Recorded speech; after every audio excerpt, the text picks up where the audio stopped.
Fíjense, Luis Pázara estuvo en nuestro país y el Consorcio de Justicia Viva, IDL, Católica, ante la Asociación de Jueces por la Justicia y la Democracia, hizo una exposición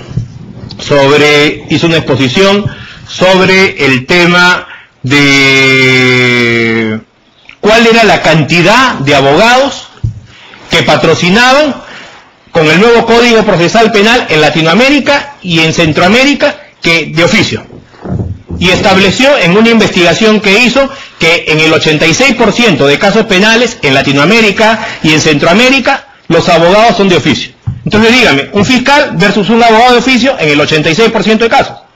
¿Acaso en muy pocos procesos es posible que los imputados puedan contratar buenos abogados? Pues es una cuestión de recursos también. Entonces, en el 86% de casos los señores fiscales en los modelos adversariales se enfrentan ¿a quiénes? A defensores de oficio. No digo que sean malos, lo que digo es que un defensor de oficio pues gana $400 al mes versus un fiscal superior que gana $4.000 al mes.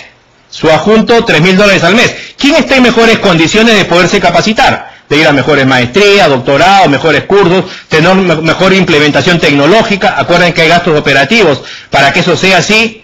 Se supone que el defensor de oficio no sabe en qué momento va a tener un usuario, porque no llega el abogado o el acusado dice que no lo tiene y a partir de ahí tiene un usuario.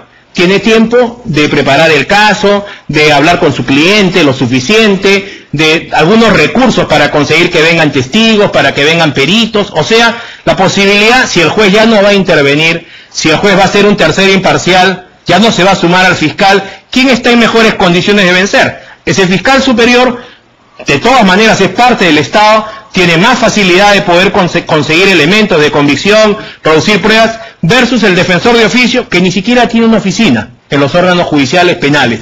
Díganme ustedes, entonces, ¿por qué criticar tanto este tema del juez tercero imparcial, del juez como un árbitro? De todas maneras, la idea es que hay que estudiar este asunto. Yo, repito, soy radical, si se va a cambiar de un modelo a otro, la idea es que el juez sea ese tercero imparcial, sea como un árbitro, o sea, terminen las partes de interrogar a sus testigos, terminen las partes de presentar sus pruebas materiales, sus evidencias, y bueno, ahí si no queda algo claro, el juez puede hacer alguna pregunta, inclusive es un tema bien delicado, porque hasta ¿cuándo podría preguntar? O si el código le dice actuar una prueba de oficio.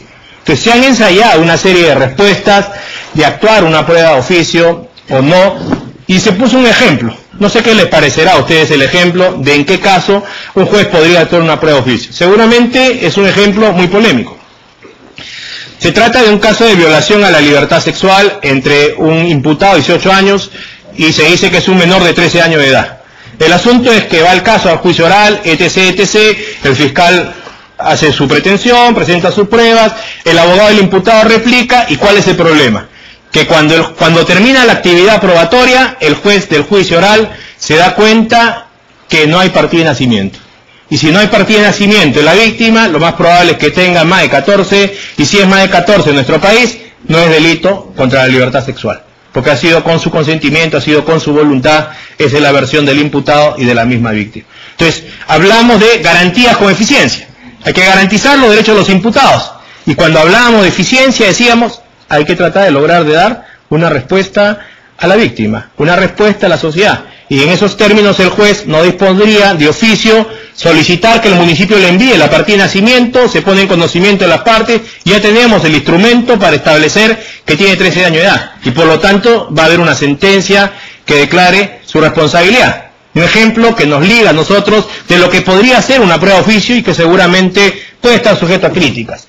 Entonces ese es el asunto, recordar. En el nuevo Código Procesal Penal, si vamos a llegar a la etapa de juicio oral, pues la idea es que en esa etapa de juicio oral, se supone que al comienzo del juicio oral, cada parte ofrece sus pruebas. Alegato inicial. Este es mi plan, estos son los hechos que voy a probar con estas pruebas, por esta razón, este es el orden de las pruebas, esta es la relevancia jurídica que tienen, por esta razón, refuta el abogado del acusado, vamos a la actividad probatoria y el asunto es que llegue el alegato de clausura o alegato final. Si el fiscal le ofreció al juez que iba a realizar 10 pruebas y solamente logró producir 3 pruebas, el abogado del acusado solamente le tendrá que decir al juez que el fiscal no cumplió con lo que le ofreció al comienzo del juicio oral y por lo tanto 10 ofreció y produjo 3, no ha desvirtuado la presunción de inocencia y por lo tanto solicita la absolución de su cliente. O sea, el abogado del acusado o el fiscal en su caso, si el abogado del acusado ofrece mucha prueba y después no cumple o no logra que la prueba, que igual produzca lo que le ofreció al juez, el otro se lo va a sacar en cara. Entonces, para mí, eso es un juego limpio. Hay reglas claras, no tenemos triquiñuelas ni nada por el estilo, y es más, en el nuevo Código Procesal Penal, si no estamos de acuerdo con la sentencia producto del juicio oral, tenemos el recurso de apelación, pero un recurso de apelación amplio, no como hoy día, que es un recurso de apelación restringido. Hoy día, el recurso de apelación restringido solo permite que en segunda instancia se revise el juicio de hecho, se revise el juicio de derecho, sin que haya la posibilidad de actuar nueva prueba en segunda instancia. O sea, lo máximo que puede pasar en segunda instancia, mi alegato oral, mi alegato escrito y terminó el asunto. Claro, el nuevo Código Procesal Penal nos dice, no, el juez de segunda instancia, aparte, ojalá que contemos con recursos, va a tener un CD como de esta conferencia con todo el juicio oral para que el juez de segunda instancia lo pueda ver.